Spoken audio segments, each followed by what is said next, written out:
Hi, ladies. How are y'all today? How are y'all today? I think it's maybe for recording purposes. I don't think it's, yeah. Surely you can hear my big mouth back there. I'm pretty loud. So it's nice to see y'all today, and nice to have separate time with you. And I hope I am faithful to let the Lord share something that will be encouraging and helpful to you as ministry wives. I'll say that. I might accidentally say pastor's wives. I don't know what the dimension is. I know she named several different things. So however I say it, I mean ministry, that you're in ministry today. So how many of you are already tired? Have you been the one facilitating your group coming and all of that? And just a little bit on the side from getting it all together, possibly? Okay, maybe not. Maybe someone else did that, but more than likely that's how you are feeling today. You're just glad to have everybody here on time and in one safe place, and then it's still your job to get them back home and still be fine for tomorrow, right? Because that's how it works. All right, so I have thought long and hard about this and asked God to help me. And I really want this session, I don't want it to be casual, like I don't want you to have the perception I didn't study for it and we're just going to come in here and wing it. But on the other hand, I hope that this time will be a little bit more casual and from my heart to yours, what God has maybe shown me over the years. And not because I'm wise, I will say because maybe that was the school of hard knocks too, okay? So my question that I asked myself was, what does God say to pastors' wives? And I have asked that question. I've actually been preparing for this type of lesson for quite a while. And it's just been this occasion that the Lord's allowed me to answer that question. And so if you say, what does God say to pastors' wives? The answer is nothing. And you say, what? Really? Nothing. There's no manual for your job. And I say that in jest because there really is. But not to you alone on an island by yourself as a pastor's wife is there necessarily instructions specifically just for you. So what does that mean for you as a pastor's wife, or a ministry wife, I should say? And I say, first of all, make sure you're still combing the scriptures of what it says to women and ladies in general, because really that's a full-time job to work on those things. I wrote down some scripture references, and I don't have a specific outline. You don't have to take notes or anything during this. I hope you'll just listen, write down something if you want to, but don't feel pressure to. Ephesians 5:22, famous verse. 1 Timothy 2, 9 through 12. There's obviously Proverbs chapter 31 with a whole myriad of things to apply to our lives today. Titus chapter 2, verses 3 through 5. And then besides specific verses to women about everything from making sure we're modest to making sure we are discreet and meek and chaste. And we go on to just the examples. There are many women in the Bible that we can study, and from all fields and all ages. Young women, older women, married women, not married, people in ministry, people not in ministry, women who were just in the background, and women who were right out in the forefront. I think that's a lesson in itself, is that God doesn't have this perfect mold for a woman in general. He just has women that he has in the Bible to help each one of us with whatever we have going on in our lives, to look at their example and learn from it. Maybe we're going to learn something valuable from them, and maybe we're going to learn something, a way not to go, something not to do, because God includes those lessons too, and keeps us humble. So you might say, oh, I'm a little disappointed. I was hoping I would come in here and there would be something special to help me as a ministry wife. And I don't know what your situation is. You may be new to it and very excited. You might be in the middle of it and a little overwhelmed. You might be at the end of a long time of ministry and almost ready to hang it up and just walk away. If you could be honest, you say, wow, I can't believe you're saying that to us. But I'm being honest about some of the feelings we have behind the scenes sometimes. And yet we still put on that smile and act like everything's fine. And it is fine because it's the Lord's, and that's what I want to point us to today. I do want to just go over some basics about what God says to your husband. And if he says that to your husband, it's your job to help him facilitate that. Not your job exactly to have those characteristics per se, but we can learn from them. So I want to spend just a few minutes going over that list and just reviewing it, because it doesn't hurt us to go back over what's expected, what God expects from your husband. And I apologize if we have a missionary lady in here who perhaps isn't married. I don't know what the situation is, but we're going to have plenty that's going to be helpful and helpful to talk about. 1 Timothy chapter 3, if you actually want to go through the scriptures with me, we're just going to go over the obvious. And then I have some practical things I just want to talk to you about that I wish I knew. Isn't it funny? Sometimes I just stand and think, Lord, really, all of life is us doing something and then realizing after how we should have done it. I mean, it's literally our entire life. How you got married and then how you should have done it differently. How you rear your children and then how it really should have gone. And then, how you handle your children leaving home and acting as adults, and then how you really should have done it. And then we get down to the end of life and there's regrets. But that is actually the plan, because here is only the test run, and it's supposed to make us always long for and wish for the better life to come. It's not going to be perfect down here. And I think sometimes we think that somehow we're going to be able to live this exemplary life where we do it all right and it turns out right, and it's just not how it happens. And so I think sometimes we exhaust all our energy trying to do it that way. And we're going to talk about the balance of that, staying under that pressure of doing everything just right versus just giving up and saying, people can just take me as I am, because that's really not an okay attitude either. That's not what God expects from us. So 1 Timothy chapter 3, verses 1 through 7, talk about the qualifications for a bishop, and here we're talking specifically a pastor, but I want you just to apply it to a man in ministry, okay? So let's just read through it once. This is a true saying: if a man desire the office of a bishop, he desireth a good work. A bishop, and right there, let's park there, a good work. He desireth a good work. I think some people go into ministry with long face and constantly throughout their life say, poor me, and I have it so much worse than everybody else. Life is so much harder than everybody else. Ministry is supposed to be a good thing. You're supposed to like it and enjoy being in there. It's okay to like being a pastor's wife or a missionary's wife or a missionary, even when it's difficult. Go on, number 2, verse 2. A bishop then must be blameless, the husband of one wife, vigilant, sober, of good behavior, given to hospitality, apt to teach, not given to wine, no striker, not greedy of filthy lucre, but patient, not a brawler, not covetous, one that ruleth well his own house, having his children in subjection with all gravity. For if a man know not how to rule his own house, how shall he take care of the church of God? Not a novice, lest being lifted up with pride he fall into the condemnation of the devil. Moreover, he must have a good report of them that are without, which are without, lest he fall into reproach in the snare of the devil. Now, that's a big list, and no person's going to be strong in every one of those areas. In fact, you could probably pick apart your spouse and come up with several of those areas where you don't think he's so strong, if you were honest. And so what I want to say to you is, if this is what God says your husband should be, then you should learn from it how you help facilitate that, okay? So turn the list around and smack it back at yourself, all right, is what I'm saying. Look at verse 2. A bishop then must be blameless. Now that word, don't misconstrue that word. That does not mean perfect. God does not contradict himself. He wouldn't tell you can't be perfect and then turn around and tell you to behave perfectly. It's not possible. So blameless has the idea that you don't go about doing wrong on purpose. You're not a wrongdoer. You don't just make the obvious choice to take the wrong path. And that's what he's saying to pastors. So why wouldn't that be true of us as wives, okay? That we would make sure, and I'm going to say we because I've been a pastor's wife. Obviously, I know I'm not right now, okay? So somebody may say, well, she's living vicariously through her past or whatever, but I'm not, I promise. But I'm going to say we because it's a long time habit. So blameless.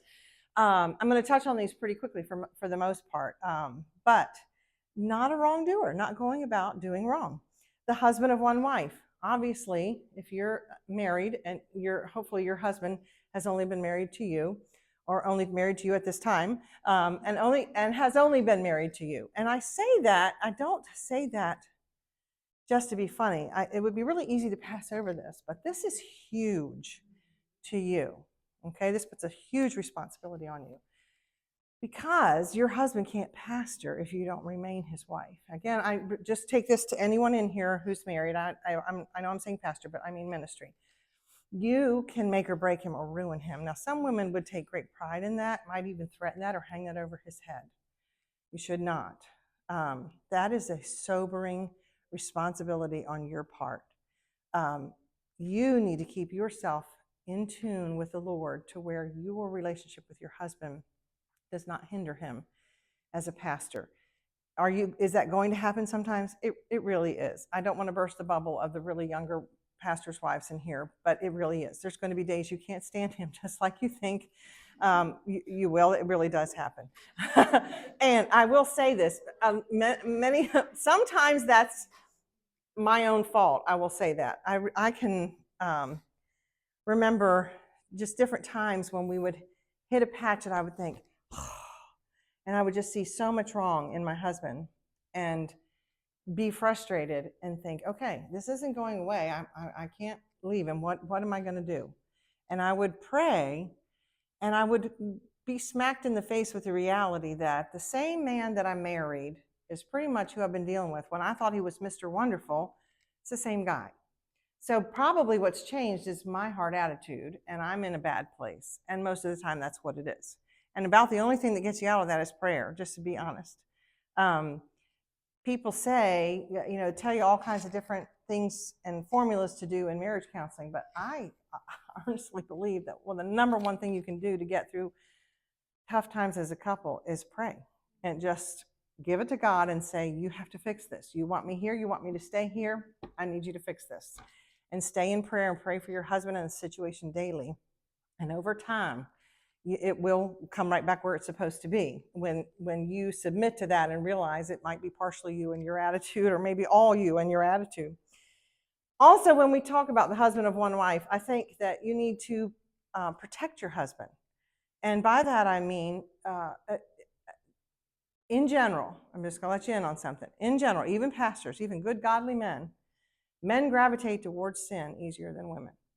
I don't know why, but they do.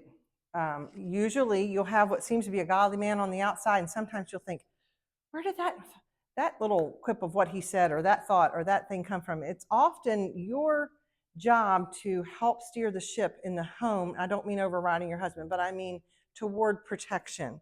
You might have to be bold enough to say that word, to say, I don't really want us to watch this on television. I don't really think this is pleasing to the Lord for us to hear this, whether it's for the sake of your home, for your husband or your children or those around you visiting, whatever your situation is. And just the things that you allow, the Holy Spirit, you're often very sensitive to the Holy Spirit as women, and creatively come about saying, this, we shouldn't be doing this, or I don't think this is okay. I'm having trouble saying exactly, but does that make any sense to you at all, that sometimes it's we as women that are underneath girding up and making sure that our home is protected from things? And if we're not diligent about it, sometimes that can get overlooked or let go. So you need to help protect what comes in and out of your home, what your husband's around. I can remember even protecting my husband from certain women in the church. There are some women who would find it very gratifying to take down a man of God. And they don't really, in their mind, sit and perhaps say that, but it would be a flower in their hat, or whatever you want to say, to have this man who wouldn't normally pay her any attention to break down and pay attention to her. And I can remember a couple of key women in the church over the years.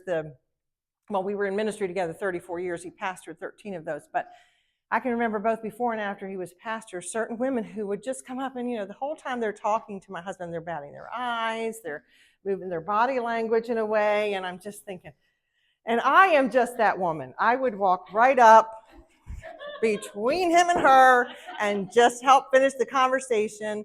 And then when we would get home, I would say, she's trouble. And he would say, what?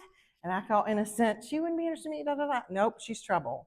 And I can remember telling him, you don't meet with her. You don't meet with her. Of course, he didn't meet with women by himself as a rule anyway, not without door open and everybody right there. But I would say, put up the guard. This is not okay. And that's your job. The Holy Spirit helps you with things like that. So when you have something like that come into your mind and heart, you don't have to be ridiculously jealous about it and act, trivial about it. But on the other hand, you do need to stay guarded and have a talk with your husband and be diligent about that.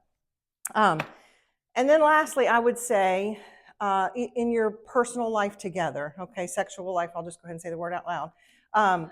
If the Bible wants him to stay true to you, then you need to make sure that life is inviting in that way, taking care of yourself and resting when you need to rest in order to spend time with him and give him your attention. And I'm going to say this to many of you who, depending on what your hats are in your ministry, you can stay worn out. And especially if you have children in your home, you can stay worn out and you can stay ultra focused on your children and the ministry. And you can miss the whole reason you're there, and that's to support and help your husband be the man of God that God wants him to be. Next, I see the word vigilant. And this, I didn't realize this till much older in ministry. My husband he was not rude or mean, but he could be very straightforward in how he felt about something or where he stood on something. And sometimes as this all-around jovial, friendly person, I would try to shield others from that. Anybody else ever have that happen? Okay, thank you. I thought, am I off here? It's like, oh, well, he didn't really mean to say that way. And then when we go home, I'm thinking, you said no. Okay, well, guess what I figured out?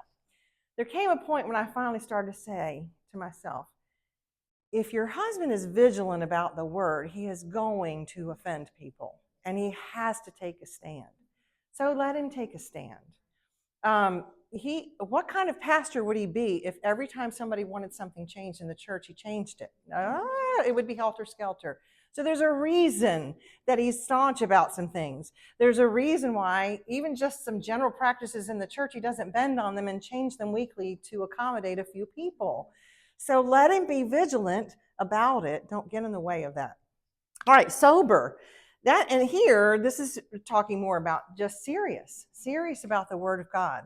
And you need to take his calling and his time to study and what happens before he goes to the pulpit in a sober manner so that you are not interfering with that and being a disturbance in that. We will be sometimes, it happens.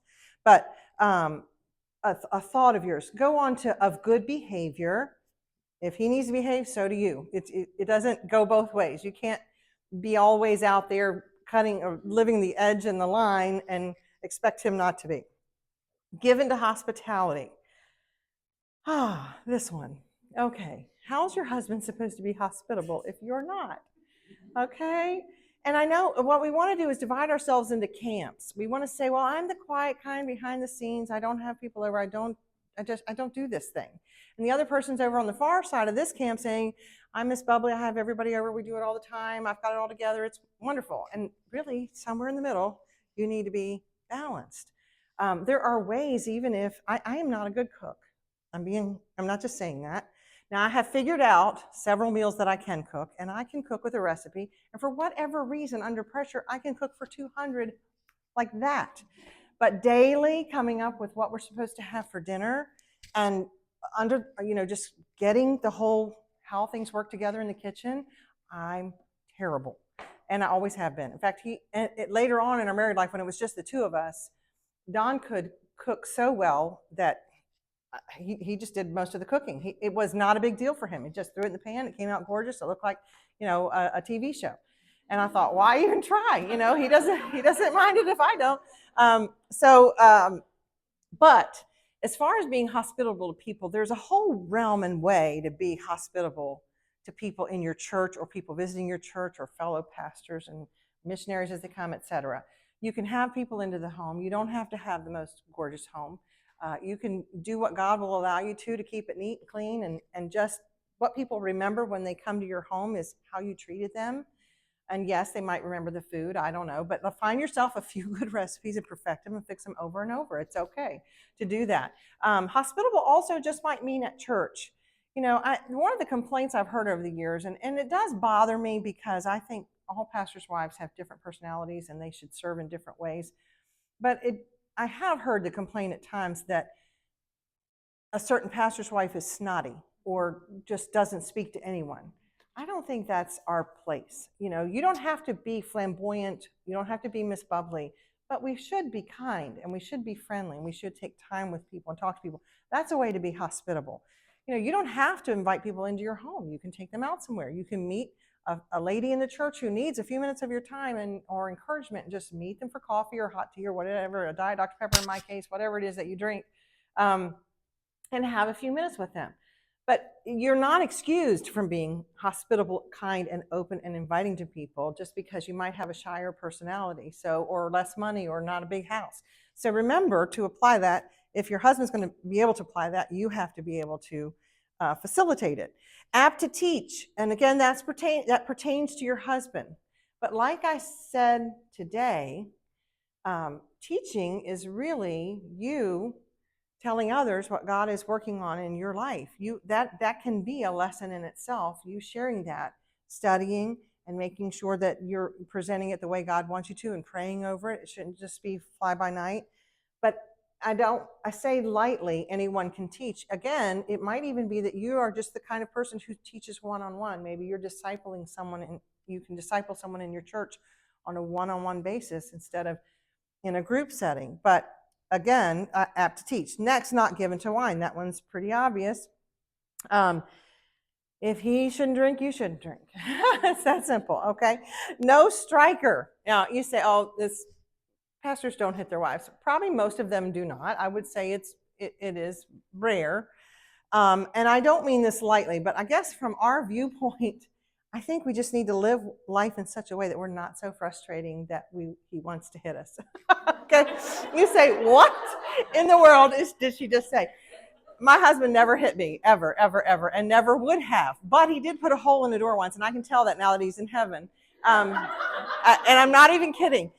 Because I can be exasperating. I just can. And I know I can. I can even be outside of my body watching it happen, and I just don't stop it from happening.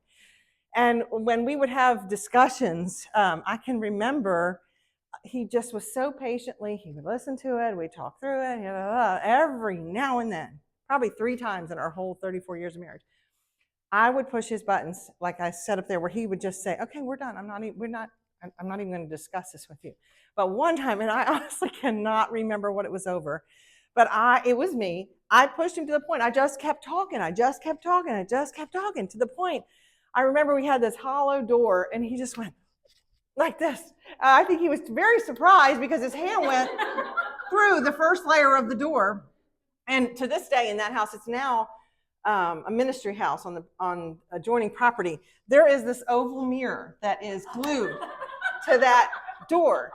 That's why. I was laughing the other day, reminding my kids, and one of them said, I never knew that's why that mirror was there. No, there's nothing to brag about.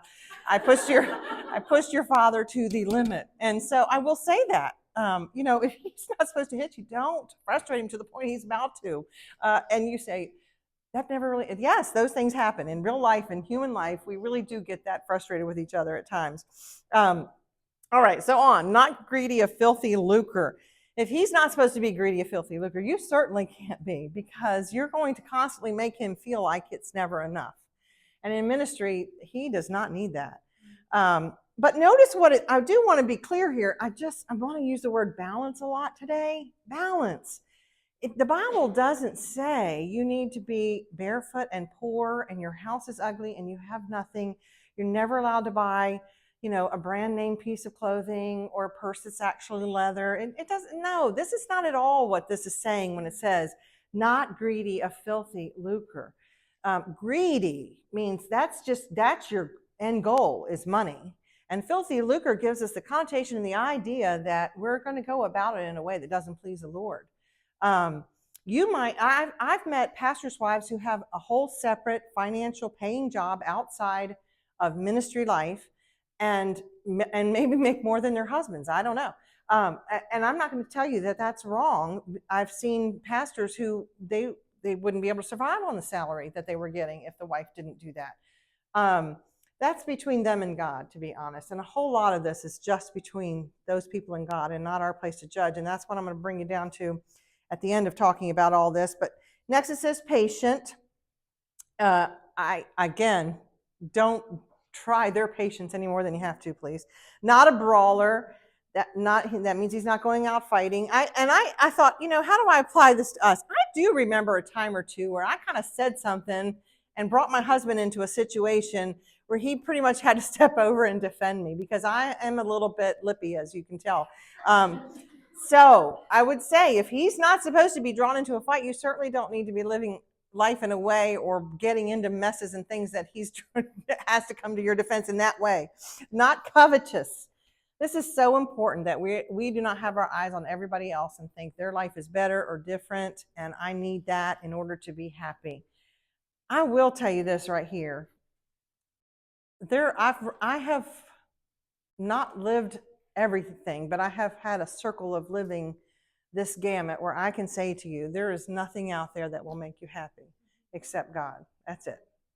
I've lost my husband. I've been at both places where finances were tough or finances were more stable. I've been in situations where I had a hobby that was fulfilling, or I've had health issues that kept me from doing anything. So it doesn't really matter the spectrum. What I have learned through all of that is that nothing will make you happy except for God. No, the grass is not greener on the other side. It's greenest when you are having the best relationship with the Lord. Number 4, or verse 4, one that ruleth well his own house, having his children in subjection with all gravity. That's a serious verse that's just, it's weighty, because kids, we're raising these imperfect little people who are going to embarrass us and do things that are wrong. And sometimes we can internalize all that and feel like, well, we're a failure of this verse. No, that's not what it's saying. But your focus on your husband, and then if you have children in the home, has got to be such that they are being reared for Christ, and that you are influencing their life to be in subjection while they're in your home. Now, what happens after they leave your home? That's a whole nother story. But when they're in your home, you have to facilitate that, and your husband cannot do that without you. And if we're honest, you're probably doing more of it than he is, because you're probably with the children more, and more engaged in their growing up years. Prayer, again, every one of these I could just say, please pray about this and teach them the word. It's your job to teach them the word. Number 6, not a novice, lest being lifted up. Novice just means a new convert or a beginner. Okay, you say, well, how does that work? Because my husband and I went out and started a church, and I'm a beginner at this. What it's simply saying is, don't remain in that mode. There are so many avenues out there. Make sure you're in the Word, and you're studying, and you're growing in your position. Read good books about your situation, your stage of life. Talk to other pastors' wives or other people in ministry for good godly advice. Don't stay in that beginner stage and just claim that that's your excuse. Number 7, verse 7, moreover, he must have a good report of them that are without. We cannot have that trite attitude of, I'm just going to be me and everybody can just take it or leave it. I know that that is really the norm now, and many Christians are jumping on that bandwagon, but nothing could be further from the truth. Even though you do not need to be perfect or live in a little bubble, God doesn't expect perfection, but he does expect you to live a life that is exemplary and glorifies him. And so you need to take your job seriously. If your husband's not supposed to be, or he's supposed to be of a good report from people that are without, in other words, the world around you, then so are you, and you help facilitate him in that. All right, now I'm going to stop. That was like its own little reminder in itself, okay? Just, I think, points to go to and think. Now, there are some things that bothered me when I was pastor's wife, so I'm just going to talk to you about it, because chances are it might bother you. Your job. A lot of women just think, what so-and-so does this, so-and-so does that. The pastor's wife before me was my mother-in-law, and I saw them for much of their 32 years where he was pastor. I was the daughter-in-law serving in the church, and I watched her. My mother was a pastor's wife for many years. And then the churches that all of my Christian family, my sisters and so forth, are in, I was very close to over time. Their pastors' wives. And the one thing I get from all that is they're all different. They all have a different job in the church. They all participate in different ministries. They all have different talents or gifts that God has given them. And so I cannot stress to you enough to stop worrying if you're like so-and-so. If you are the perfect pastor's wife, or if you're even the pastor's wife doing all that the pastor's wife is supposed to be. Your main job is to be a wife and a mother in ministry if God enables you to have children, and then also to minister to people. And if you see it as those things instead of a title that's separate from everybody, there's a reason God doesn't give you a separate lesson, is you don't need to lead a separate life. He still just wants you to serve him. And so there's no perfect thing. The pastor's wife does not have to be in the choir, but she can be. She doesn't have to play an instrument, but she could. She doesn't have to work the nursery, but she may. She doesn't have to teach Sunday school, but it's okay if she does.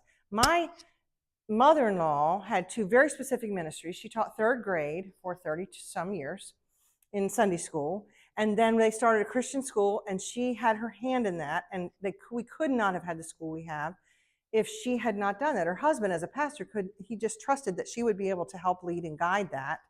And she did the behind-the-scenes work of building the school and the curriculum and the standards and the guidelines. And that was a full-time job, literally, and it was the route she took. And so for her to do other things that other pastors' wives did, she would get raked over the coals, I'm sure, for not doing all these other things, because hers was very centrally focused. My life was the exact opposite. I literally have been a jack of all trades because of the stage that I came into the ministry at, because of the areas that I worked in. I'm not going to a list because that's not what it's all about, but I'm just saying, I literally have been in almost every single ministry, not at one time, because that's not wise. And so I would say to you about that, your job chiefly is to complete your husband and thereby your children, or to serve in ministry. It is not to be into a certain mold. So I will say that, don't let that be something that steers you as a pastor's wife. Okay, break that. No two pastors' wives need to be the same or do the same things in the church. And you're not a wrong pastor's wife if you can't do a certain thing. I will even say seasons. There have been times that I have had to take a break from the things I was doing for some reason, health issues or having a baby or whatever. There's reasons why you might even just be that person who comes in and sits in the pew a time or two for a little while. All right. Secondly, something that I've thought about that concerned me as when I was a pastor's wife. I got to hold them. I've already said that. So you need balance. I am the kind of person, I'm very much a Martha. And notice she was the one scolded. Yeah. I'm not the quiet Mary. And I picture Pam is one of my heroes because she's a Mary. She is. She's just always peaceful and ready with a word, and I just love her to death. And I won't embarrass her any further. But I will say, I say be a Mary Artha, and by that I mean you really need both. You need time with the Lord, but you need the balance of serving the Lord. It's not okay as a pastor's wife to have your hand in every single thing. You are not your husband's assistant pastor. I know you think you are, but you're not. You do not need to micromanage a church, and especially a small church. That's a really big temptation. It really can function without you, believe it or not. And on the other hand, you cannot come in. This is a present day young lady attitude. I'm just going to say, and it just grates on my last nerve. You cannot come in and say, it's my husband and these are my kids and they're my only job and I'm done. Everybody else do everything. You can't. You serve God. You have a personal obligation to serve your Savior. You have to find something. I don't care how minuscule it is. It might be cleaning the bathrooms. But you cannot just say, it's all somebody else's job. I just have this little avenue over here. No, that's not how God designed it. You're his child.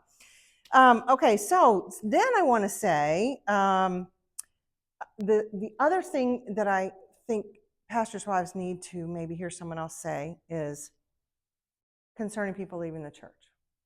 I don't know how many of you this bothers, or something I'll lump together, something said about your husband, something you criticize, perhaps your family criticized, your children criticized.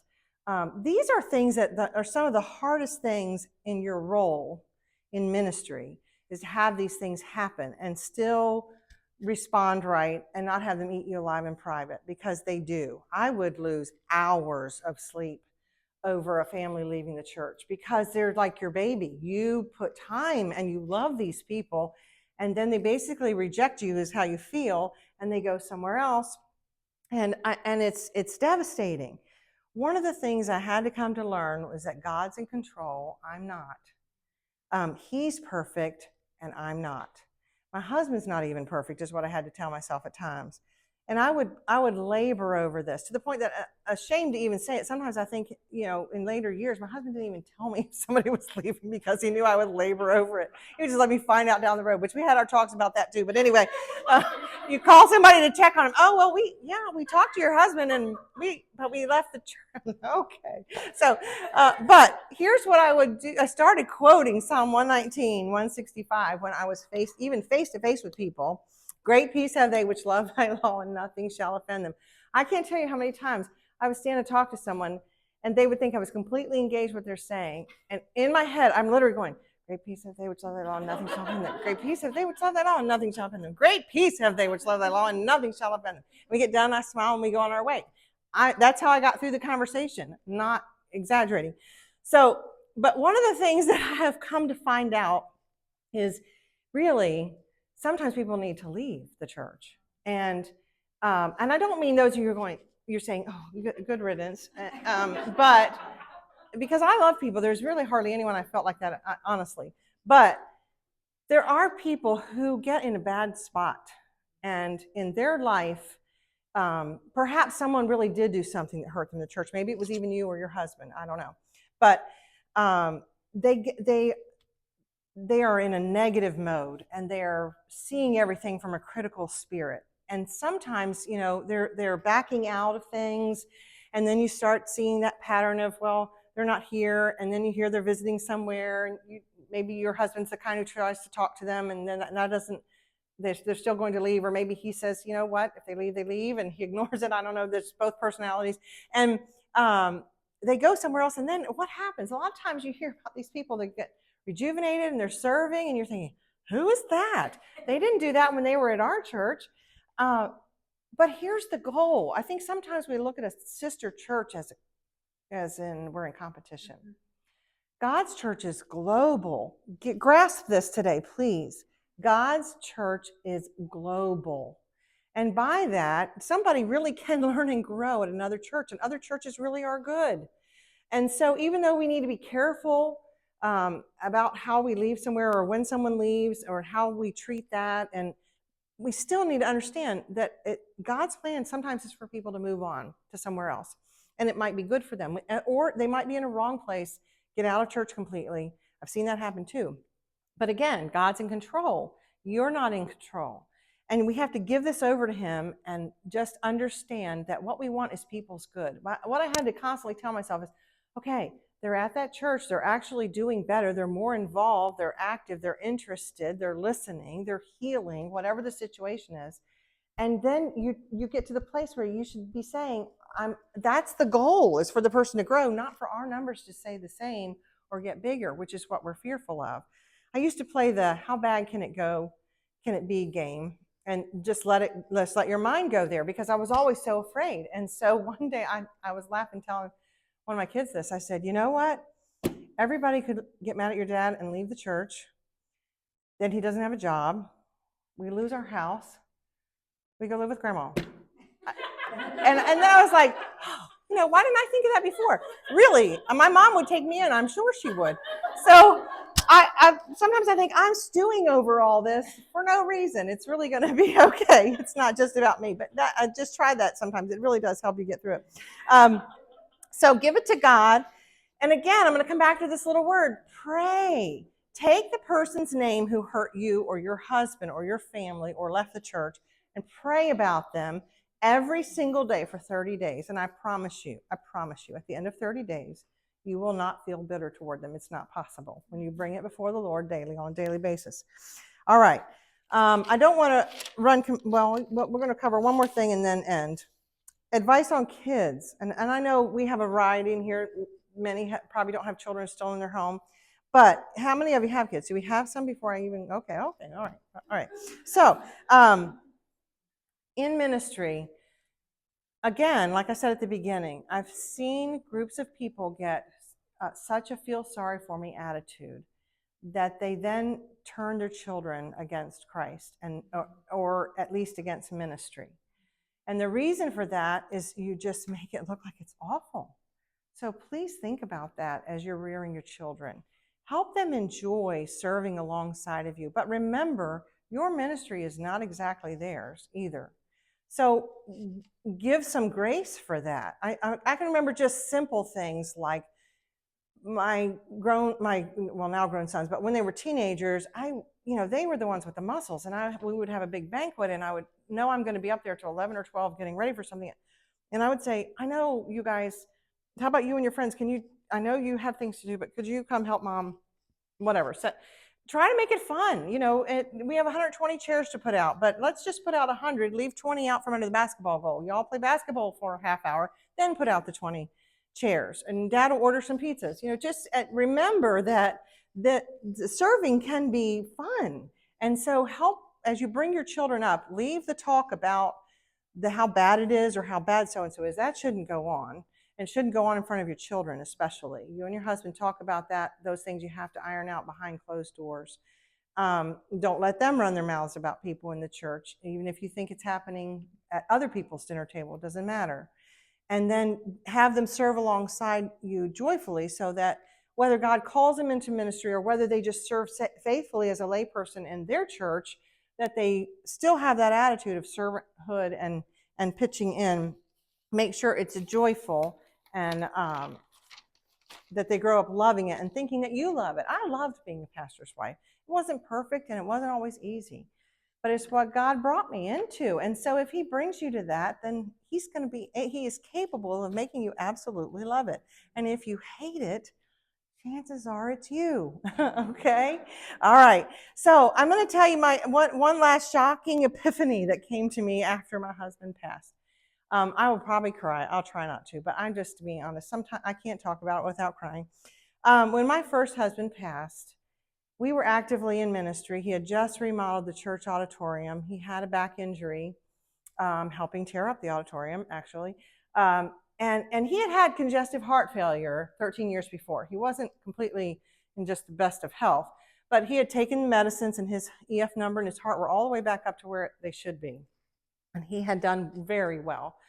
But he had injured his back, and 4 weeks or so, he had done everything from taking a steroid to now you have to take megadoses of steroid to have a myelogram done because he had a pacemaker and couldn't go in an MRI. And then he had to take more steroid shots right in the back. And so he'd gone through all these steroids, and he was on the highest of pain meds because it was related to a nerve, so it was nerve pain. And then enter the week he passes away, what happens is his back is getting better. He was able to go that Sunday after 3 or 4 weeks of not being able to be there, which was rare for him. And he spoke, leaning back on a stool. That was kind of, our church was all excited about seeing the auditorium, but the following Sunday was to be the major dedication of the auditorium. We're inviting people to come and all that kind of thing. And so God let him see that all the way through, and I can see his hand in it. But in the meantime, he and I were both terrified about him being addicted to pain meds with all the stuff that's out there. So he came off of it suddenly, and I didn't know we were supposed to come off of it slowly. God knows. And he started just immediately having breathing trouble. And so that week we went to his heart doctor, and his heart doctor said, I think you might be starting back into congestive heart failure. I want you to go home, take these fluids to take the fluid off. If you don't shed fluid, then you could be in actual heart failure, and I need you to get back here, or I'm going to put you in the hospital. So we went home. This was on a Wednesday. Wednesday night, I thought, oh, he's really not running to the bathroom. And Thursday, I thought, and I said to him, Don, you're not running back and forth to the restroom. I think we need to go back into the hospital. And he said, I'll tell you what, I feel a little bit better this afternoon. If I'm still having trouble, we'll get up and go in the morning. So that night, he finally admitted to me near the midnight or something like that he was worried that something wasn't right. I even slept on the couch thinking, I don't really want to leave him. So that in the night, I couldn't sleep. I go to our room. I come back out in the morning and I just said, okay, you ready to go to the hospital? And he says, I really am. And he's speaking very slow. And I'm thinking, oh, something's terribly wrong. So I messaged all three sons and I said, I'm getting ready to take your dad to the hospital. And I mean, this is how much I really just thought everything's going to be fine. I went and took a shower because I thought we're going to be at the hospital all day. And I was nasty. I just thought I need a shower. So I said, I'm going to grab a shower while the boys are on the way. If we can't get you up and to the door fine, I'm going to call an ambulance. And he says, okay. I thought, that was my second clue. Something's really terrible.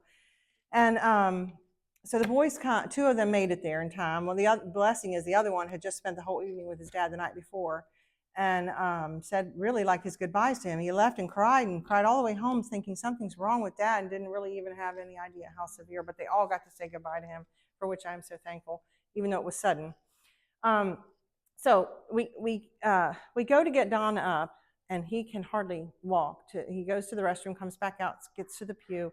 We call the ambulance to come get him, and the ambulance gets there, and they question him. They want to walk him out. He's a big guy, and so they want to walk him out to the ambulance. And he says, "Can you walk out to the stretcher?" And he said, "I really can't."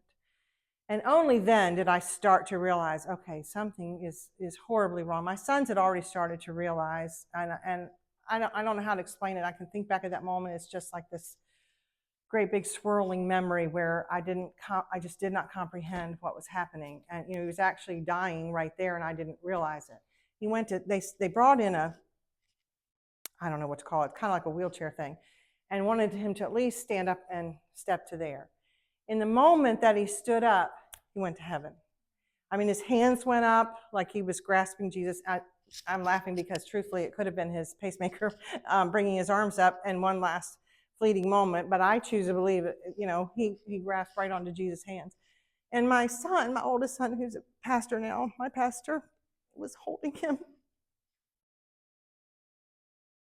And, we went through that whole Don, no response. And in the morning wore on. We had to take him to the hospital. They had to confirm it there. We all came back. And I have to honestly say, for whatever reason, just a lifetime of faith, I just didn't have any questions for God at that moment. I just knew, okay, this is what God has. I have to face it. But it was all a blur. Like people were coming, people were going. But I remember sometime in the next day or two, this came to me. I'm not a pastor's wife anymore. And then the very sobering thought came to me. I'm not a wife. I had such a hard time with those words. It took me a while. I hated when somebody said, "Oh, you're single." No, I'm not. And I say all this not to get your pity, because God has been so good. I need you to understand this as you could see it now. In a moment, none of that mattered. In a moment, the only thing that mattered was I am his. He is mine. That was it. I had no identity. You say, "Oh, yes, you did." No, for me, in a moment, I didn't know who I was. I didn't know where to go, what to do next. I would think, "Oh, I need to go." No, actually, that's not my job anymore. I need to go. "Oh, no, it's not my job anymore." But what I came to and what God did for me was he showed me, you are my daughter. And that is your most important job.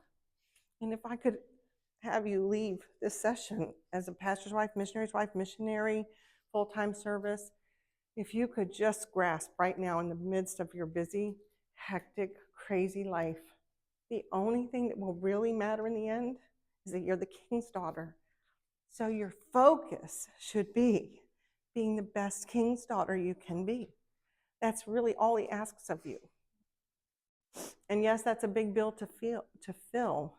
But if I could say, stop majoring on the little things and just serve him and build up your life in Him, because at the end, that is all that will count. Okay, that's it. We're done.